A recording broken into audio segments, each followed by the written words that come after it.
Nkawana, as introduced. I am the Managing Director of Asake Zibula Holdings, and I am currently the Youth Interim Treasurer for SAWIC and BE in the Untitled Chapter. My discussion topic is obviously, as mentioned by ASG, opportunities for youth, women, and persons with disabilities in the built environment. So I will be your pilot in the session. It's supposed to run for an hour, so we were supposed to start at 12. Time is now 4 minutes past 12, which is not too much of a delay, but we'll get into it. My co-pilots for this session is Ms. Lebogang Zulu, the chairperson of the Brics Women's Business Alliance. She's the CEO of AV Steel, a group of companies that specializes in the construction and manufacturing of innovative building products in the construction space. Ms. Zulu has over 18 years worth of experience in the energy and construction space and is extremely passionate about the green building environment.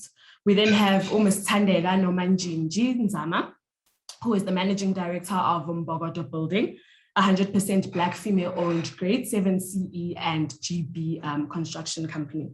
She's a servant of the community and an advocate for generational legacy wealth creation for young Black women.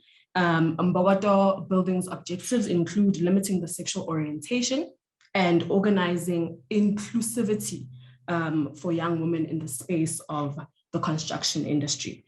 We then have Ms. Puti Mabelebele, who is the Chief Director of Advocacy and Mainstreaming at the Department of Women, Youth, and Persons with Disabilities, with a focus on the rights of persons with disabilities. We then have Ms. Cindy Mkize, who is a Regional Manager at the Baldwin Foundation. And last but not least, we have Ms. Andi Wiswa Toyi, who is the Deputy Director dealing with sector transformation programs at the Department of Human Settlements. And these are my co-pilots for the session. We will try to keep to the time, cognizant of commitments that are outside the summit. And I would like to thank all panelists for availing themselves for the session. Let me start off the session by giving each of our speakers 3 minutes to introduce themselves and speak to opportunities for the designated groups in their spaces of work and in the built environments generally. I will start with Mrs. Zulu. She did express her challenges with switching her video on, so please do not be alarmed by not seeing her pretty face speak, but we have a nice profile picture, so you can put a face to the name. Ms. Lebogang, thank you. Thank you so much, Zandi, for such a warm introduction. And thank you for apologizing for me in advance for hiding my face. I literally look like a Ralitwana. Only people my age can relate to that TV series. I have a very bad eye infection with a patch on my one eye, so please do accept my apologies.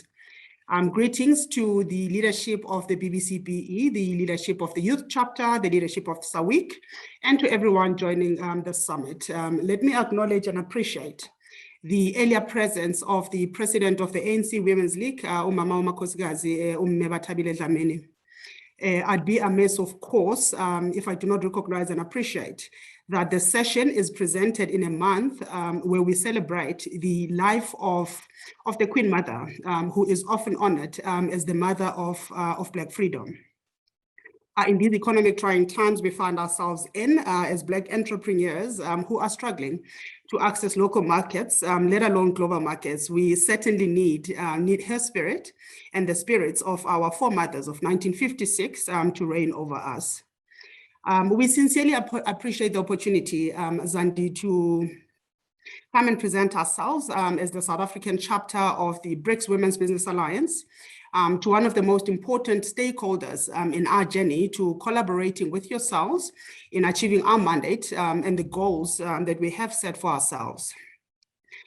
So you know, when everybody thinks of Brics and South Africa's involvement, it is really much like entering into a joint venture agreement where all parties are clear about the value they wish to extract for themselves or their businesses and the contribution each party would make to ensure successful completion of the assignment that brought the parties together. So the Brics trade arrangements are not that different really, in that they speak to mutual cooperation and bilateral trades that are favorable for the respective countries. However, there are two critical factors that one notes. That one notes in as far as the Brics mechanization is concerned.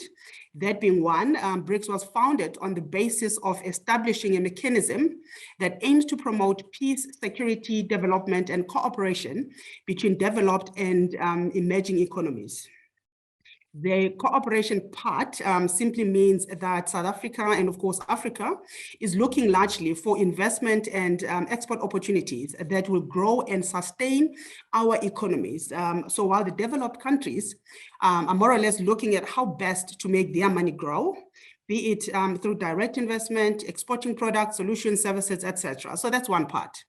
The second critical factor to note is the economic landscape of South Africa, which is structured in such a way really that we have more micro, small and medium-sized businesses than we have multinational and large corporations who obviously have the capacity to trade at global stages. So some have been asking why Brics Women's Business Alliance when we've had Brics Business Council since 2010. And really in answering such a question, I always find it relevant to respond with a couple of questions to bring the existence of WBA in context. So number one, what does Brics mean for me and you as entrepreneurs that are categorized as micro, small and medium-sized businesses? What of Brics does a Lebogang Zulu who is running her maize farming operation in Pazia know of Brics?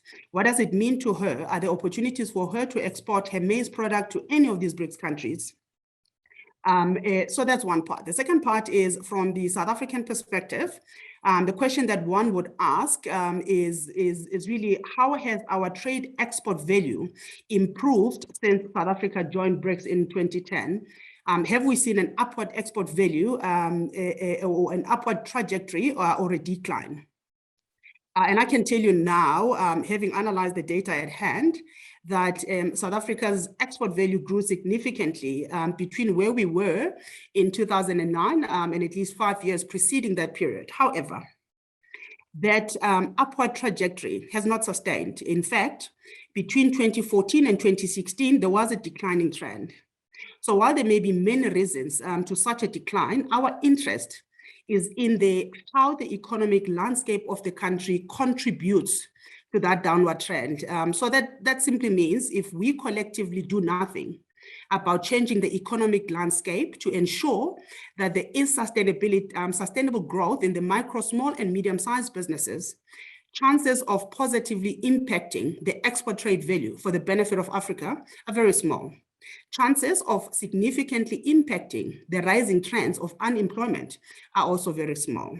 So it is on these grounds that the South African chapter of the Brics Women's Business Alliance was constituted under the Ministry of Small Business Development in October last year, with a clear mandate to impact a minimum of 250,000 women entrepreneurs participating in the economy as micro, small, and medium-sized businesses, and of course touching on large corporations as well, and a clear target of contributing to the creation of at least 4 million jobs within our first 3 years of operations. So I am here today to tell you that the South African chapter of the Brics Women's Business Alliance is officially open for business and looking to partner with progressive organizations such as the BBCBE, amongst others.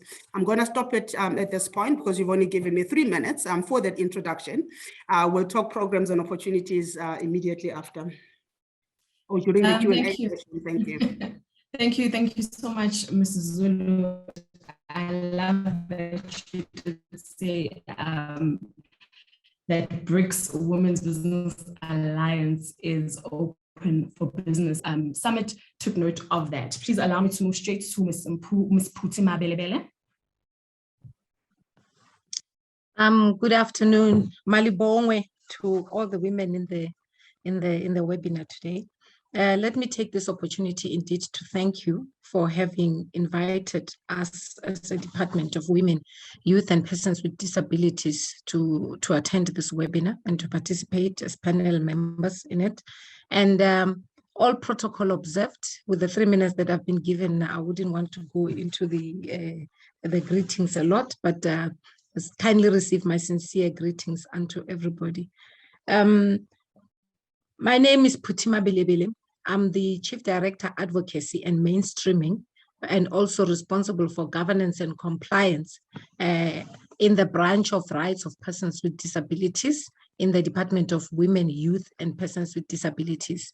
My background ranges from communications, being a communicator for government, and into the activism of being part and parcel of the establishment of machineries of women, youth, and persons with disabilities, as one that has once served in our government as the head of the Office on the Status of Women whilst I was still in Limpopo. I wouldn't want to go a lot into details, but to say that this is an environment that requires us to become activists. It requires that we become social human rights activists and also be developmental in our communication, because what we need to do as government is to actually make people aware and educate continually as the environment changes, be it in the public or in the private sector, and ensure that opportunities that are existing, that are there, our people are able to access them. But of utmost importance, women, youth, and persons with disabilities are able to access all opportunities, and our responsibility lies in ensuring that we limit all forms of barriers that might be hindering access to those opportunities and full exploitation, and thus hindering our transformation agenda. So we are drivers of the transformation agenda as a department, because our mandate is to actually, from a legislative, from a regulatory point of view, be able to ensure that all policies of government, projects, programs, budgeting is also very inclusive. So on that note, that will serve as my just short introduction. Thank you. Thank you so much, Meputi. I love that you spoke to being drivers of the transformation agenda, and that is what we need. I will be moving on to Ms. Cindy Mkhize, and I just wanted to highlight maybe a disclaimer that I should have started with, is that each speaker has 3 minutes and a bonus 1 minute. Once you see my face, it means you have now entered the 1 minute, and I will be giving you literally 60 seconds to conclude before I cut you off. Ms. Cindy Mkhize, thank you. Hello, everyone. Hope you're good. I'm Cindy Mkhize from Bowen Foundation, which is an organization that is formed under Bowen Properties, which is a property development company that was founded in 2016, which is specific providing scholarships, bursaries, awards, and loans to study. Basically, what we promoted at Bowen is the development of knowledge and skills within the construction, property, engineering, as well as associated disciplines. In the year 2021, we've managed to train about 140 candidates in the small construction management this year, and 2/3 of that training were females, and 40% of those candidates were actually youth under 35. Our programs are more focused on upskilling the youth and unemployed with the intention of creating a generation of employable as well as entrepreneurial youth. We are not only focusing on construction, however, we are also putting more focus on sustainability. During the pandemic, we were also introduced to a training in the agriculture sector, whereby we introduce a garden per home, whereby each and every family gets an opportunity to actually start their own garden and also to be able to start their own businesses. We also have introduced women from the informal settlements that are nearby our development areas into our well-known training, which is the bricklaying training in Avoca, also in Cape Town, as well as in Joburg. That's all for me. Thank you. Thank you so much, Ms. Mkhize. I can attest to being one of the trained women out of that 140 that you speak to. Allow me to move on to Ms. Thandeka Nomabanjinji Nzama. Apologies if I messed up that surname. Your introductory session, ma'am. Please come in. Thank you. Good afternoon to all. I'd like to firstly thank the BBCE youth and SAWIC for this amazing opportunity.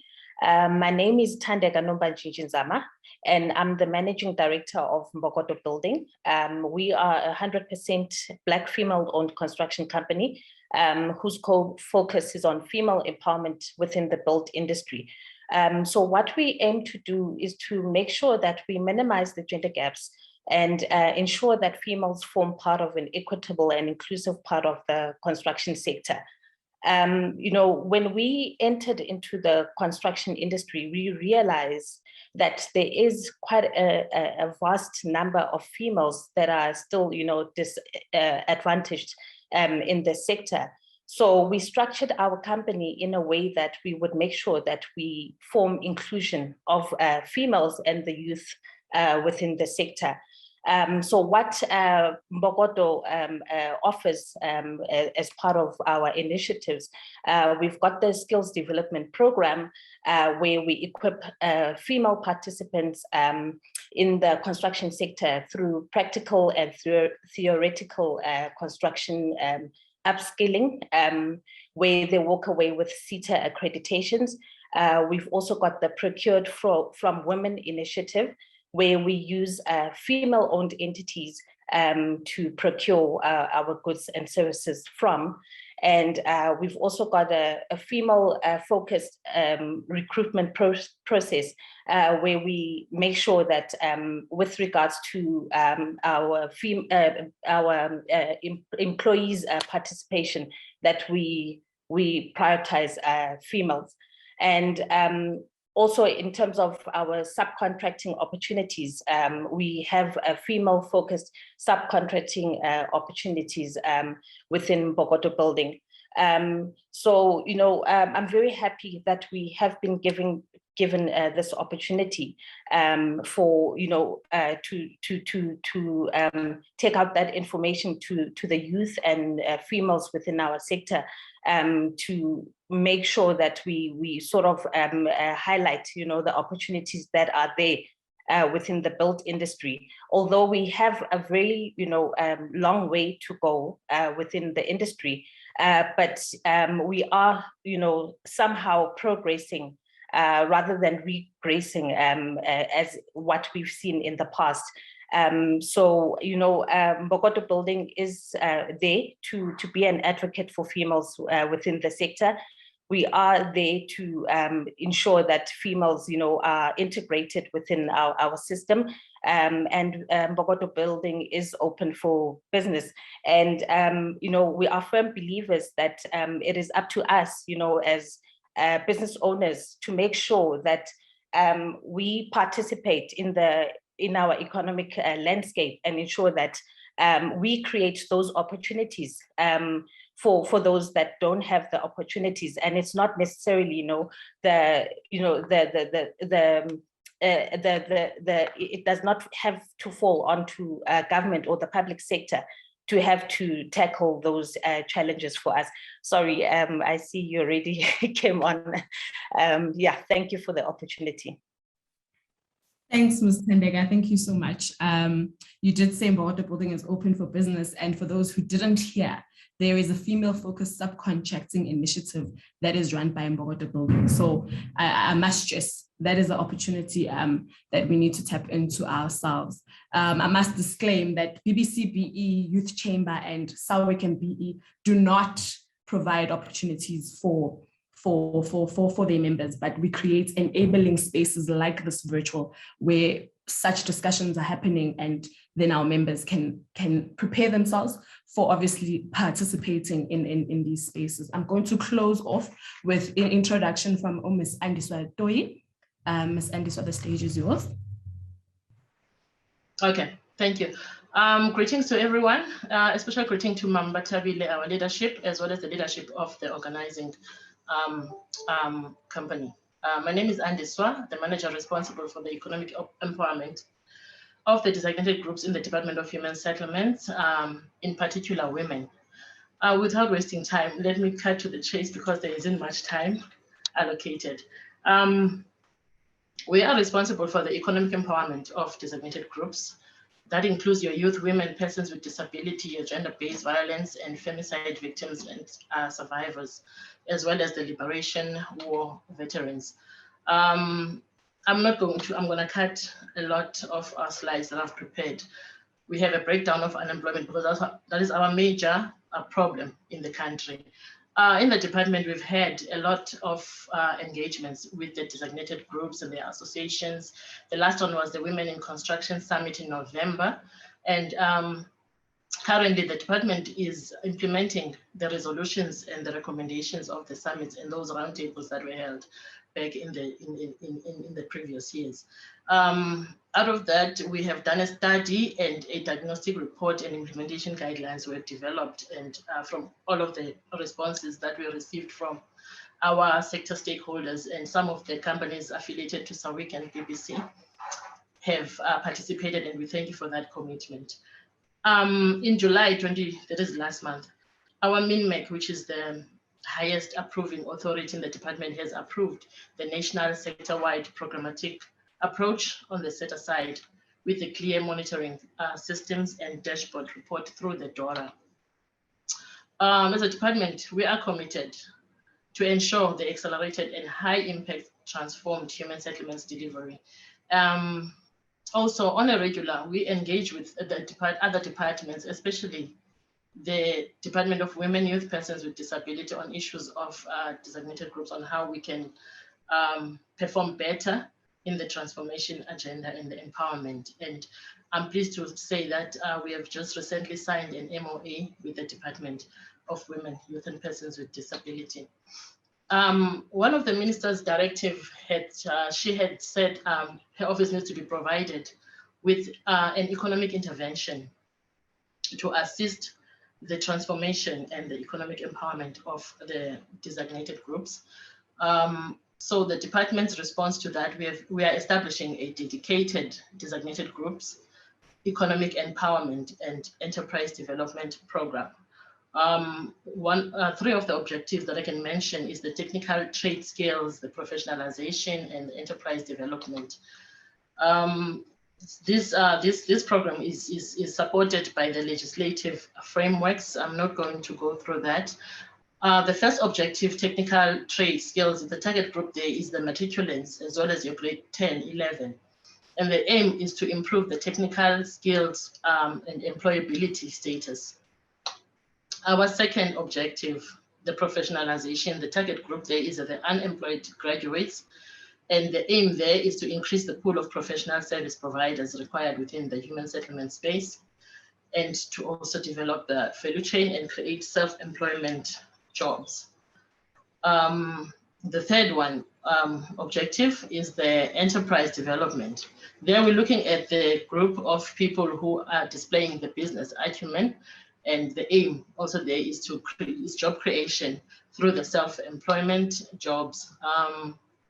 The enablers there, we are forging partnerships with the private sector as well as other departments and civil society organizations. And we are also have contracts with the training authorities such as your TVET and universities. And also we need to adjust our procurement regime in order for this transformation agenda to perform for everyone. We have institutional arrangements. We are developing this program together with our human settlements entities, that is your NHPRC, all of the 6 entities. So in conclusion, I just would like to say it is up to all of us to drive the transformation agenda in order for the country to realize habitable human settlements through the economic empowerment of designated groups. I would like to thank you, and I will end. Yeah, thank you so much. Thank you so much, Ms. Andiswa Doi. The introduction was a foundation laying opportunity for this discussion. I will be starting off the conversation briefly with questions to our panelists, and then we will be moving into our chat box to obviously engage all our attendees. Please do not go away, Ms. Andiswa Doi. I will just bring it back to you, seeing that you were our last presenter. And you answered briefly my first question, which would have been, what are the transformation programs that you are spearheading in your department? But I see the program that was flighted, your presentation, you actually covered those. So please allow me to ask this first question is, are we breaking through the glass ceiling, or are we lagging behind in terms of transforming this industry? And to close that question off is, how far are we in actually transforming the industry. Thank you.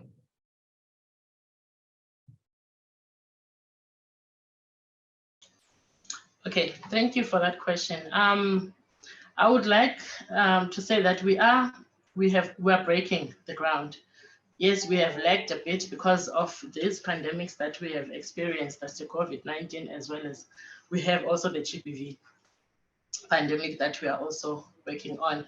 Maybe what I also did not mention in my presentation is that we are also supporting the GBVF survivors through our human settlements programs, that is with our entities and our implementers on the ground.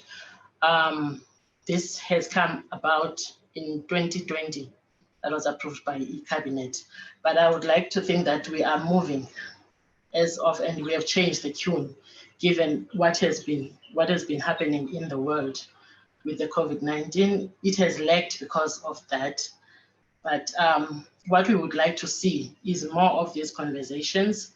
This should not be the end of it. We need regular conversations with our stakeholders, especially the implementers, which is your SAWIC and the BBC, in order for us to identify the barriers and to, when we are revising, because we are currently revising our policies, to talk to what is required, is needed on the ground and by the women in construction or the designated groups in construction. I think once we have those engagements, we will be able to I forgot the word, but if we work in partnership, we will be able to achieve the economic empowerment of designated groups. Thank you. I hope I have covered your question. I couldn't agree more. Thank you so much, Ms. Andy Swatoyi. You did answer my question. So my next question is, there are two problems that we are picking up in terms of our relation with the public sector. And it's one, the entitlement syndrome of us as contractors feeling like the department should be giving us opportunities and then we have obviously the internal issue of the departments and how we have these great policy documents, but they're sitting and gathering dust, like our NDP. Can you please answer this question twofold? One, what are the weaknesses internally as departments that you are finding with your time having been there? And two, what can we better do as external stakeholders to better prepare ourselves to obviously take advantage of the opportunities that you do have written down in the great policy document that we have? And how can we then collaborate our efforts without being swallowed by this entitlement syndrome? Thank you. Okay, thanks. To answer the first part of the question, in terms of the policies gathering dust, yes, we have also identified that, and that is why I mentioned that we are now revising the existing policies. And while we are doing that, we need assistance from the stakeholders, because we know that government is a policy developer, but is not an implementer. And therefore we require a partnership, and we are busy with the forging partnerships with these other stakeholders. As I indicated earlier, we have engaged with a number of stakeholders, private and public sector, and it's going well. And I think I've covered the part of a partnership, because that's what we need in order for these policies to be implementable. We are not implementer. We're not an implementer as a government. We just need to accept that we need you out there in order for us to implement. So let's work together. Let's engage on a regular in order for us to achieve our goal. Thanks. We definitely need to work together, and we're definitely the implementers, and we are here and we are listening. Allow me to bring in Ms. Thandeka Nzama to the conversation.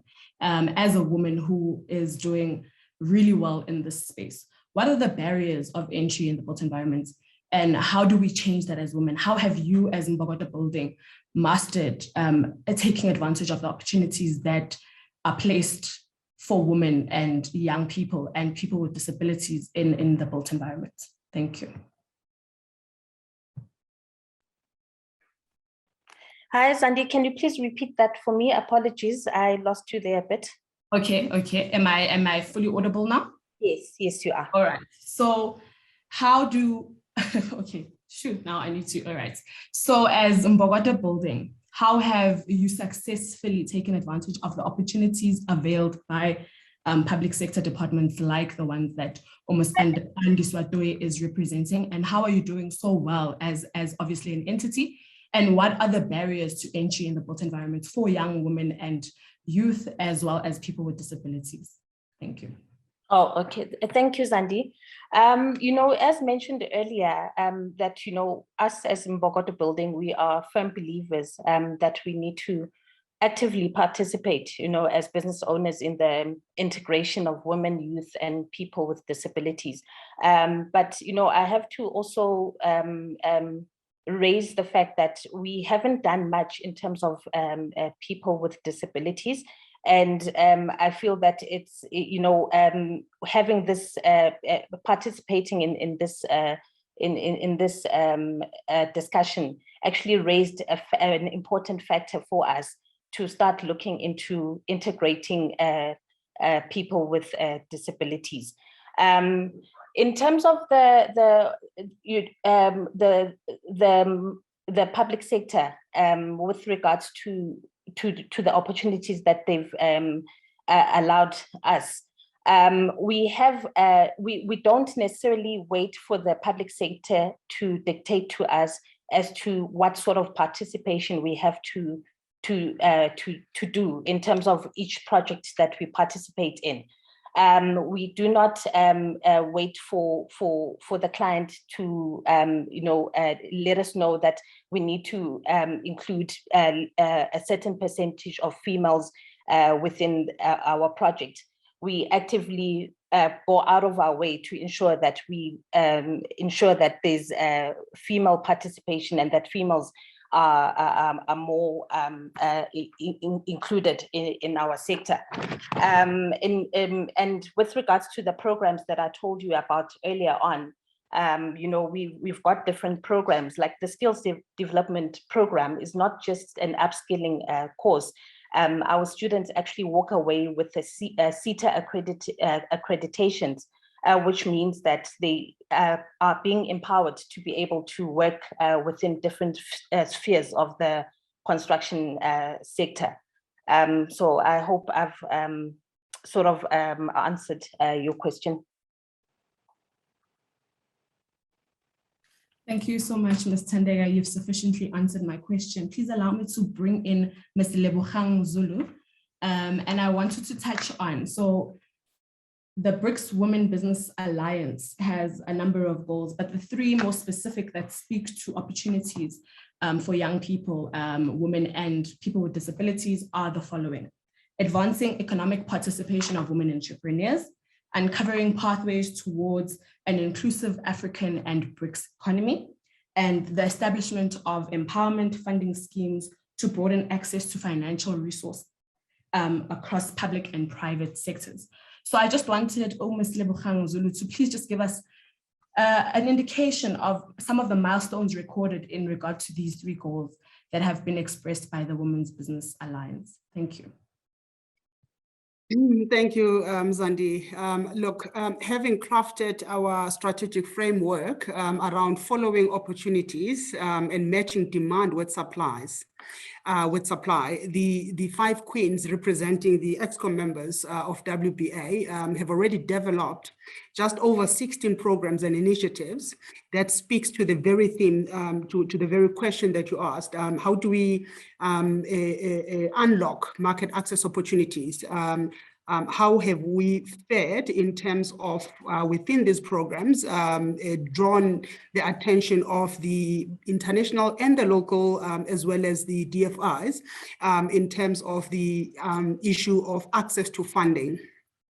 So these programs have been developed. We are now in the process of setting up a program management office that will capacitate us to execute on these programs, because it's one thing to develop programs, it's another to execute it. In the last conversation, DHS spoke about many policies.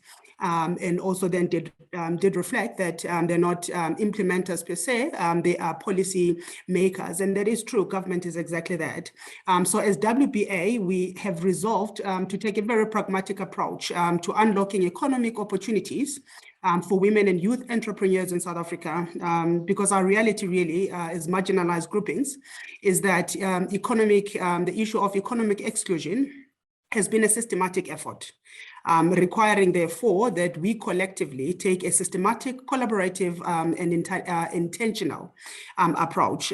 So as part of the SA Inc., our partnership with the Brics Business Council is structured in such a way that we seek to create opportunities for local women and youth companies to develop local capacity and be ready to trade in the global economic highways. That for us is very, very important. So in the next couple of months, we are inviting not only the build practitioners, but we're inviting the nation really to be on the lookout for opportunities for RFIs, call for applications, inviting your entities, to register for participation in these programs that will yield opportunities that are necessary for us.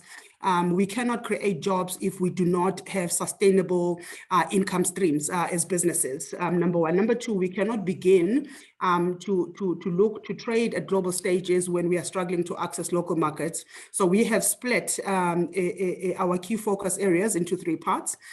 Which of those programs are speaking to unlocking market access at local level, which of those are speaking to unlocking not only market access, but bilateral trades at continental level, and which of those opportunities are speaking, or programs are speaking to the Brics stage, because Brics alone is a market. And when we think about bilateral trades, we sometimes think, we only export products, but no, we export products, we export services. I mean, you can trade a service, you can trade an IP for that matter. So these programs cut across all that.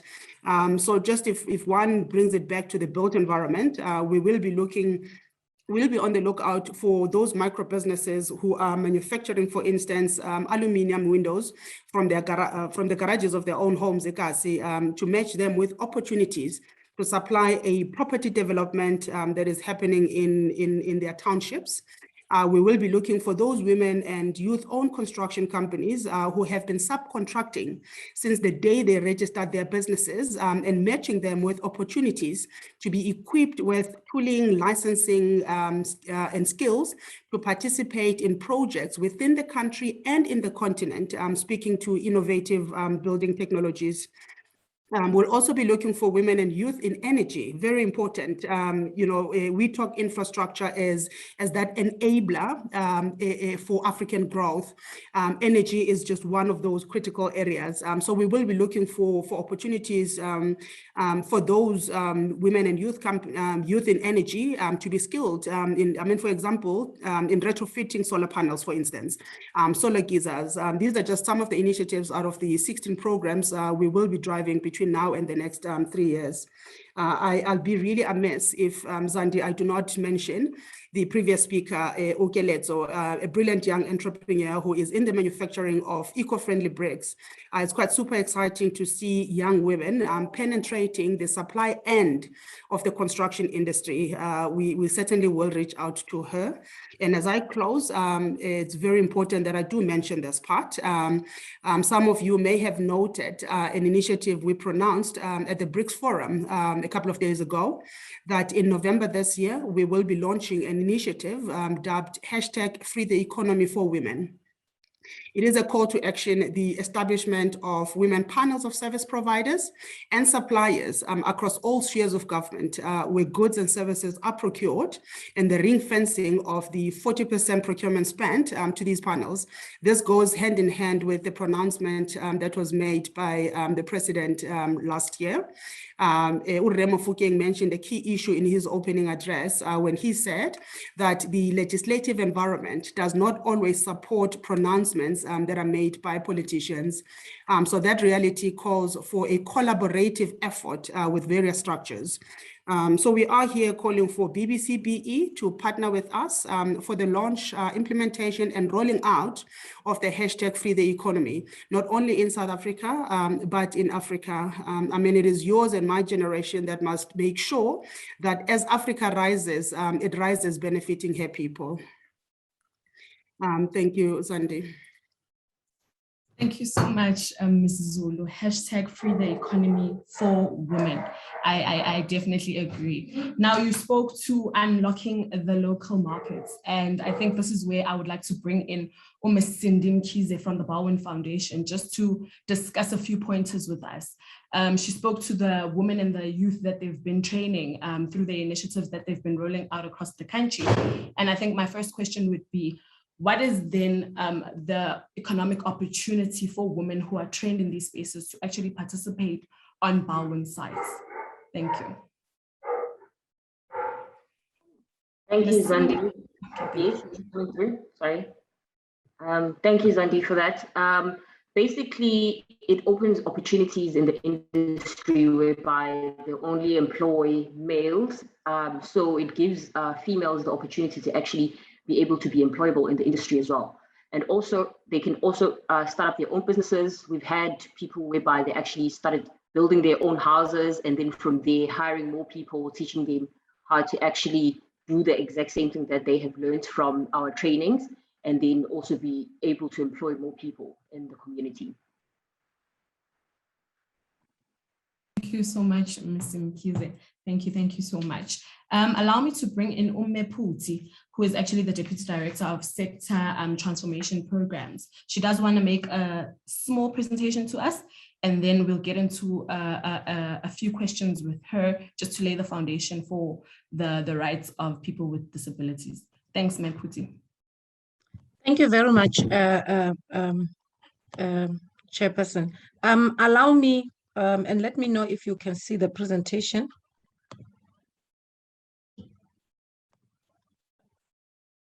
Are you able to see the presentation? We can see it, Mama. Thank you. Okay, thank you very much. I'm just going to quickly run through the presentation, but I just want to zoom into the issue around rights of persons with disabilities. And I wanted to indicate and perhaps also answer some of the questions that were already being raised as we were in the Q&A. It's very clear that the NDP acknowledges that many persons with disabilities are not able to develop to their full potential due to a range of barriers, namely physical, information, communication, attitudinal, and therefore the NDP acknowledges that disability must be integrated into all facets of planning, recognizing that there is no one size fits all. So I thought I should zoom into that, but we will definitely share the presentations because most of the information is there already. We are aware and we know that persons with disabilities in terms of the historical background and legislation in the country, we do not have a direct legislation that directs how we should handle disability, but we have the UNCRPD, which is the United Nations Convention on the Rights of Persons with Disabilities. And the country has gone further and developed what we call a white paper on the rights of persons with disabilities. And it is in that white paper that particular directives and directions are given in terms of how to actually ensure inclusivity of persons with disabilities. But we have to acknowledge that it has to start with the breaking of barriers in terms of access to information, access to platforms like this one, access to opportunities that are also unpacked, as we have heard from Ms. Zulu, the opportunities that exist. Just pay attention to the graphics that I will be showing, because those graphics do talk to the type of barriers that do exist, especially for persons with disabilities.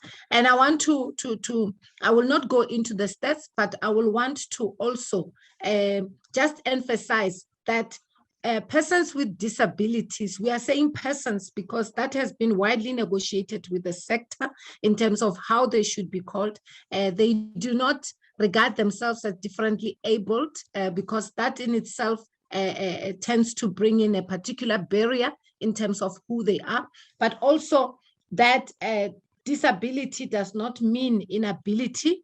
And the disability sector is very, very sensitive to the issue of self-representation, such that nothing should be done without them. Currently, what's been happening is that we found that most persons with disabilities participate in economic initiatives only and are recognized only when people want to ensure compliance of their documents, their requirements to meet the threshold that, for instance, the presidency has pronounced on of the 7% and so forth, but there isn't that representation and actual active participation of persons with disabilities in the economic sector. And therefore, that then creates a barrier for them accessing economic rights. Like I said, that we have to acknowledge that persons with disabilities do experience marginalization and exclusion, and that talks to attitudes. And also we have identified the barriers and sources of exclusion and marginalization. We've also identified enablers to remove the barriers. And also budget issues, in other words, which stamp the commitment that we need to have on ensuring that there's inclusivity of persons with disabilities. And one of those would be that in future, will ensure also from our side and assist various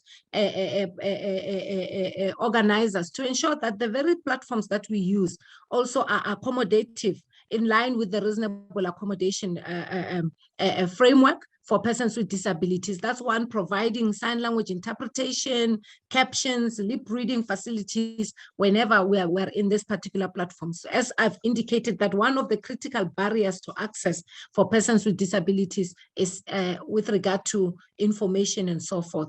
So economic rights, as we talk to them as persons with disabilities, will include access to resources such as land, finance, capital, decent work, capital infrastructure, and labor. Therefore, when we empower persons with disabilities and make their economic rights to be upheld, we're actually ensuring that their human needs are served with dignity and there is self-respect. We're upholding that with them and for them, and therefore they are not seen as a social welfare case, because as other panel members have indicated, the matter that persons with disabilities might be or are differently abled, but they are able. Therefore, a disability does not mean an inability. So they don't need to be put in the background and be forgotten and only be brought into the mainframe for compliance matters. On disability and poverty, all I can say, just for the sake of time, is that we have to ensure that disability is integrated into all facets of planning. Also recognizing that no one size fits all, because with disability, we're talking to a diverse sector which caters for different disabilities in terms of the health approach, but on a human rights approach, the disability has to be integrated into all forms of planning. And that means that we, in line with the priorities of planning persons with disabilities, we must enhance their access to quality education and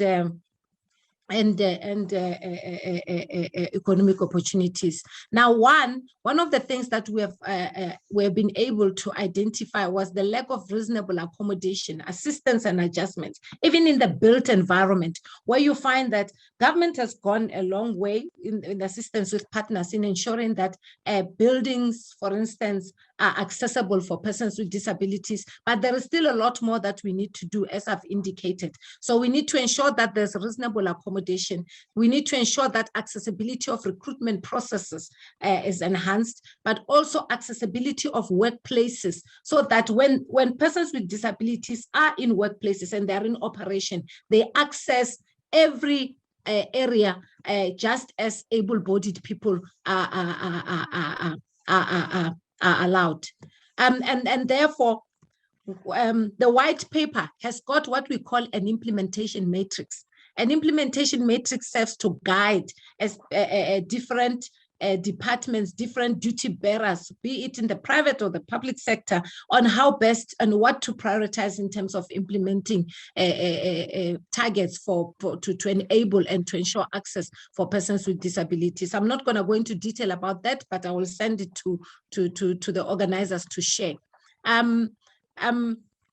Now, the issue is that, and which we are working on in terms of regulatory frameworks, is to ensure that all of us are responsible for providing that reasonable workplace accommodation and economic infrastructure that must be built and renovated according to concepts of barrier-free access and universal design. So you can see that in the built environment, in the value chain, there's nowhere where you can leave persons with disabilities, starting and ranging from input and into output, access into facilities, but also access to information for their active participation in the economic environment. The presentation is quite broad. I'm not going to go into it. And like I said in the beginning, there's so much that we want to share, but we are available to continue to come to various platforms, various forums, invite us so that we can share with you what the universal design and access and reasonable accommodation framework, which is in the process of being gazetted to make it mandatory and for all of us to implement and ensure that there's inclusivity in everything that we do, ranging from how we build our homes, norms and standards that have been integrated into the SABS frameworks, have been done and they're there. And like the Department of Human Settlements has rightfully said that we're working together with them to ensure that all of that are integrated for inclusivity. Let me take this opportunity to just hold it there and thank you. Thank you so much, Meputi. Apologies for cutting you off. Your presentation is extremely broad and we will definitely share it with all our attendees. We do apologize for squeezing everything in such limited time. You've answered a few of my questions, Meputi, in terms of the barriers and some of the sensitivities that we must have when we're dealing with people with disabilities. I just wish that you answer just one question for me before we move into the chat box, and then hopefully we'll have an allowance to then continue with some of the questions. So as a country, as a world, we're now moving and embracing technology in the built environment, and some of the alternative building, innovative building mechanisms that we have going on. How are we ensuring that we're advocating for persons with disabilities to ensure that they also participate now in this new wave of the fourth industrial revolution? Are there any workshops that you are running as a department in order to allow persons with disabilities to participate in these spaces? So what are we doing to prepare the designated groups, including women and youth, to participate in this new technological era in terms of the built environment? Thank you, Meputi. Okay, thanks. One of the things that we're doing, especially from our side as advocacy and mainstreaming, is to ensure that in all platforms and forums that we participate in, we ensure that there's mainstreaming of disability targets.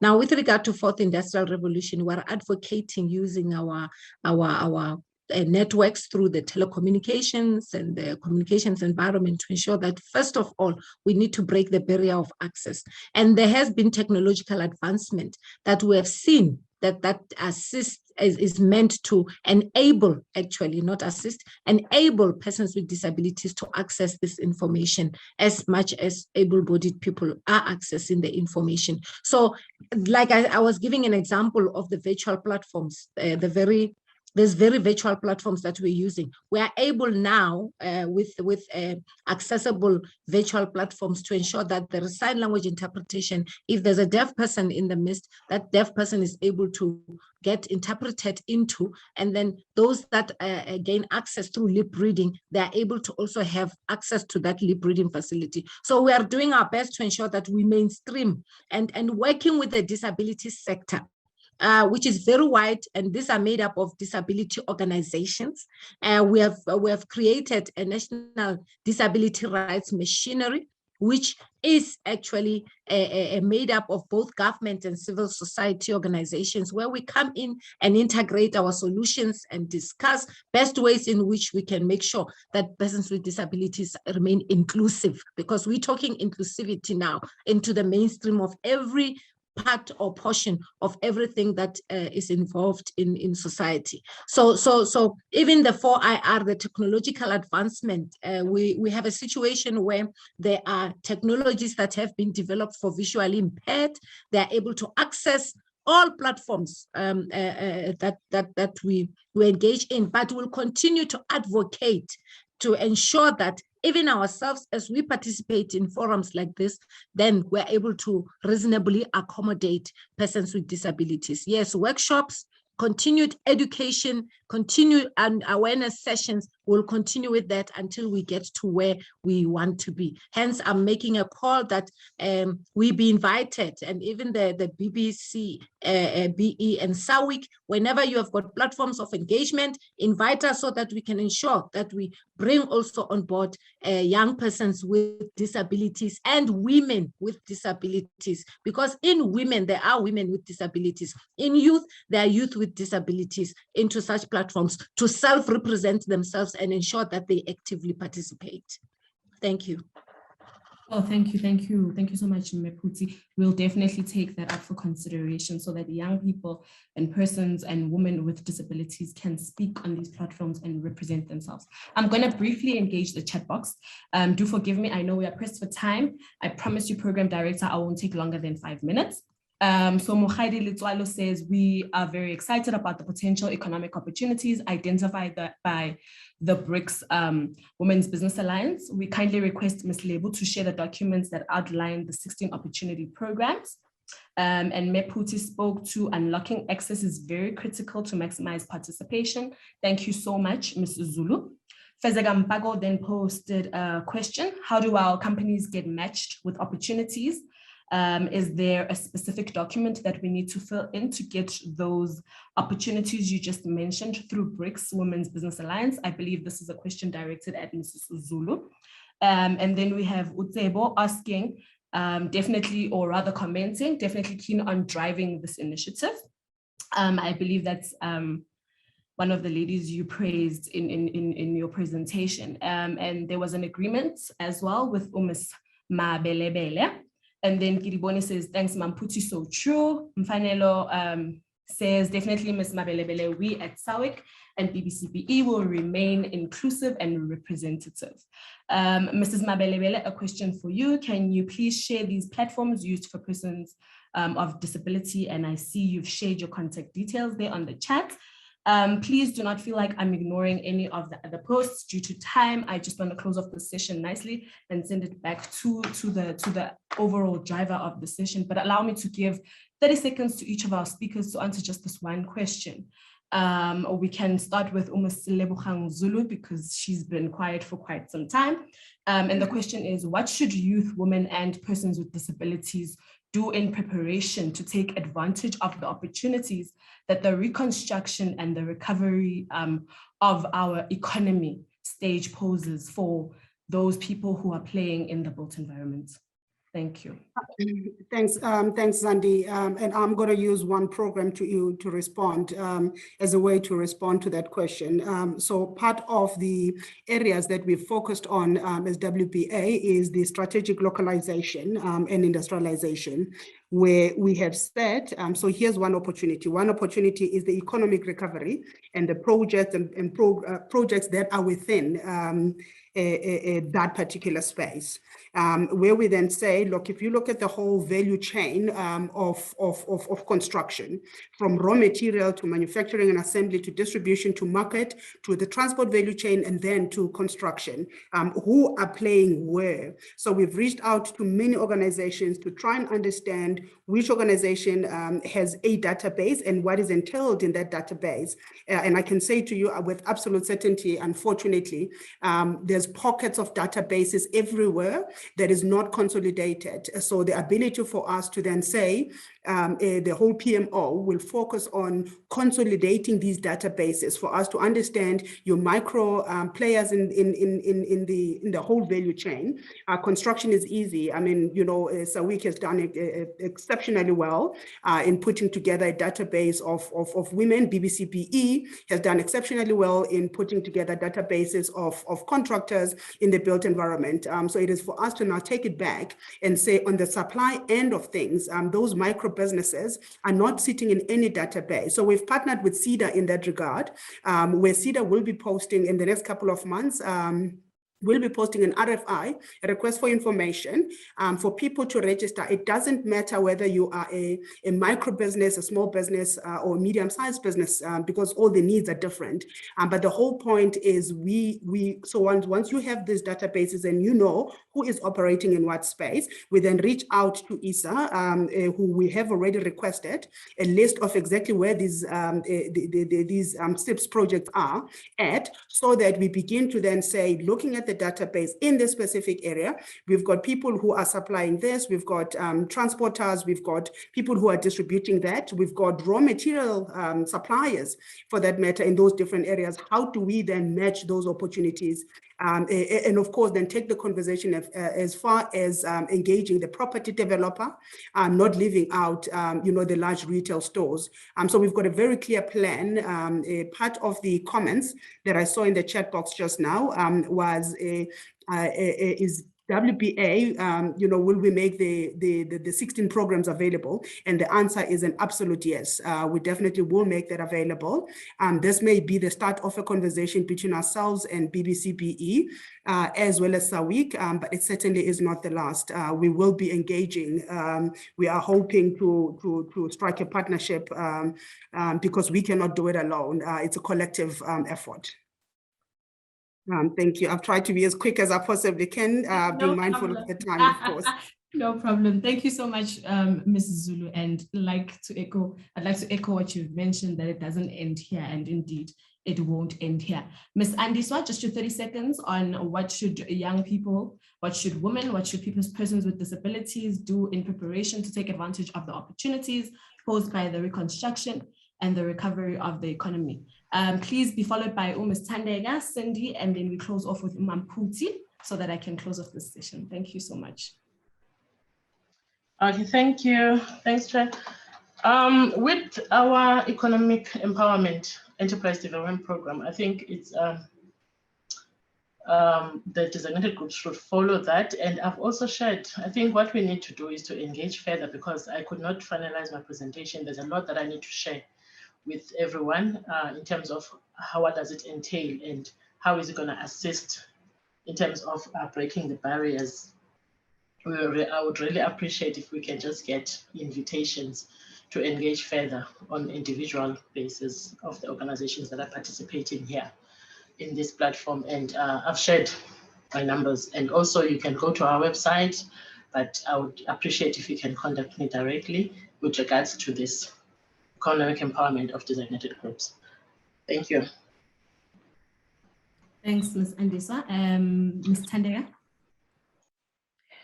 Thank you, Zandi. With regards to Mbokodo Building, we are reachable on www.mbokodobuilding.com, and we are on all social networks. We are on Instagram at Mbokodo Building. We are on LinkedIn at Mbokodo Building, on Twitter at Mbokodo Building, and on Facebook as at Mbokodo Building. One other thing I wanted to raise is the fact that, I commend the BE for such a platform, because what I've found is that there is very limited information online in terms of the built industry. So I'd like to challenge, all of the participants in this forum to be more, digitally present and try and share as much information as possible out there. And on the comments, I've also seen that there's an amazing app that someone mentioned, that there's an app which is a social networking platform that has been developed to address the inequality gap in our industry. So, I would encourage that we share, such information because then it would help to in efforts of bridging the inequalities that we're facing within our sector. Thank you. Thanks, Ms. Tandega. Ms. Cindy, and then followed by Ms. Puti. You can actually find us on our website under Bowen Foundation NPC. We're also on social media platforms, your Facebook, your Instagram, as well as LinkedIn and Twitter. And you can actually send a direct email as well if there's any information you need to ask on cindym@bowen.co.za. Thank you.